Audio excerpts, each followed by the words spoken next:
Hello, dear students. Get ready for a fun audio lesson of English ahead. Here we will learn and have a great time together. Unit 8. Sorry, best friend. They had just arrived in Karachi. The schools were still closed, so when Mummy began going to office, he stayed at home. Of course, Mummy was not happy to leave him alone, but what else would she do? He also knew that for a long time after Papa's death, Mummy couldn't find any job. Mummy always said all sort of things to him before leaving. He would listen carefully to it all and nod. But he did feel terribly alone. He watched TV for a while, or read in the balcony. And then eating, and then sleeping. What else was there to do, all alone? A little while after Mummy left, maid would come. And when the work was finished, the door would close after her too. Everything was silent next door as well. The people who lived there also used to go out during the day. When Mummy returned in the evening, she would take Sonu for a walk. One day, the maid brought her daughter along. Maid began sweeping and swabbing. The little girl was standing in a corner, silent. She was terribly thin and not very clean.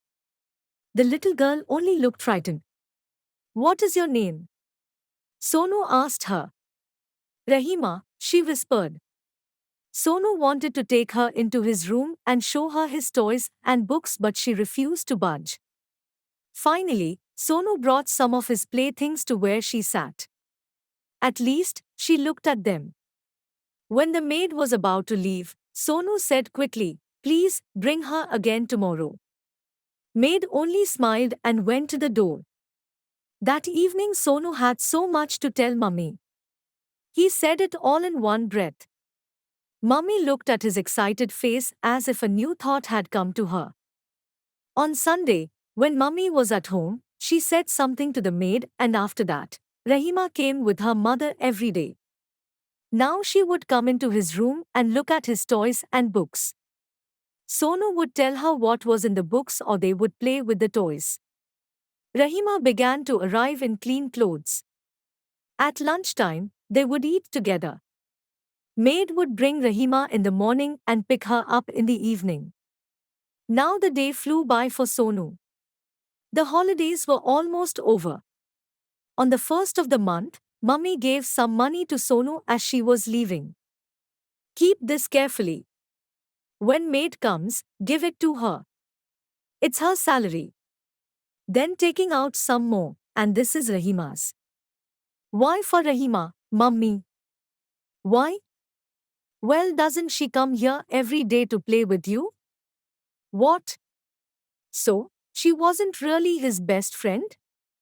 She didn't come because she liked him but only for money?" Sonu felt bad to hear this. When Rahima arrived, Sonu said in an unfriendly way, "Take it. The money you earned." But it was maid who quickly grabbed the money from his hand. That day Sonu didn't speak to Rahima. He went off with his books to his own corner, and Rahima playfully tried to snatch his books away. He flew at her. "Leave it, you can't read or write," Sonu said. Rahima gazed at him with surprise, unable to understand his changed behavior. She said nothing. When Mummy came home in the evening, Sonu couldn't speak to her either. The next day was Sunday and Mummy had specially asked Rahima to come on that day. She wanted to take both children for outing to the seaside because Sonu had to go back to school in a couple of days. Sonu was still angry. He walked ahead of Mummy and Rahima without saying a word. There was a cool breeze blowing. The sand was shiny and everywhere there were children playing in the sand. Some were making sand castles. "Go on, why don't you make sand castles too?" said Mummy. Both the children settled down on the sand and each began to make a separate castle. Soon Rahima's castle was ready. It was beautiful, Sonu had to admit to himself. It had all kinds of shapes, curve on it, big and small domes. And as for his own castle, even the walls were not built yet. "Well done, Rahima. It's really lovely, said Mummy. Sonu's half-made castle remained unnoticed. First, she takes all money, thought Sonu. And now Mummy praises her, not me. His anger boiled over. He got up, ran towards Rahima's castle, and stormed on. It. Rahima gave a loud sob of surprise. Sonu felt dizzy with anger. He began to jump about on her house as if he had gone mad. There was a lot of fight, of course. Mummy pulled them apart. That evening, Mummy wouldn't talk to Sonu.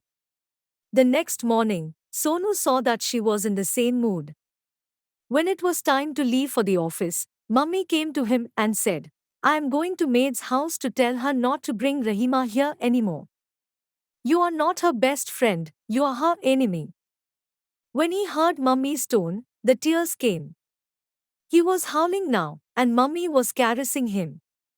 Sonu, why did you behave so badly? And now Sonu began to shriek, I thought she was my best friend, but she only comes here for money. I want you to do one thing, Sonu. Come with me and see Rahima's house, said Mummy. Sonu didn't understand what all this was about. But Mummy spoke in such a voice that he did not ask any questions and got ready to go with her. They went to a cluster of huts right at the end of their lane. It was terribly smelly. Wherever he looked, there was garbage lying around in heaps. There was a single water tap and a crowd of 30 or 40 women around it. Mummy stopped. Where is Rahima's mother? She asked the women. The maid suddenly came out of the crowd, looking amazed when she saw her. Where is Rahima? Asked Mummy, and soon they were entering a tiny house. It was so dark inside that they could hardly see. Then they saw a small figure at the stove in the smoky corner. It was Rahima, in torn clothes. She got up slowly and looked at Sonu. Rahima. Sonu has come here to say that he is sorry, said Mummy. No, no, no. There is no need for that. Maid quickly broke in. Children are always quarreling and making up.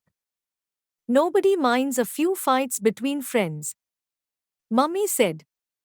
But when people start hating each other, it is just like poison. She looked at Rahima and said to Maid, from tomorrow Sonu will be going to school. Rahima will also go with him. Yes, we will use the money you gave to buy books and get her uniform stitched, said Maid. Sonu turned to Mummy. Mummy was smiling with her eyes on the little girl's face. Then Sonu went to Rahima and said, sorry, best friend. Keep on watching for mastering in reading, listening and speaking.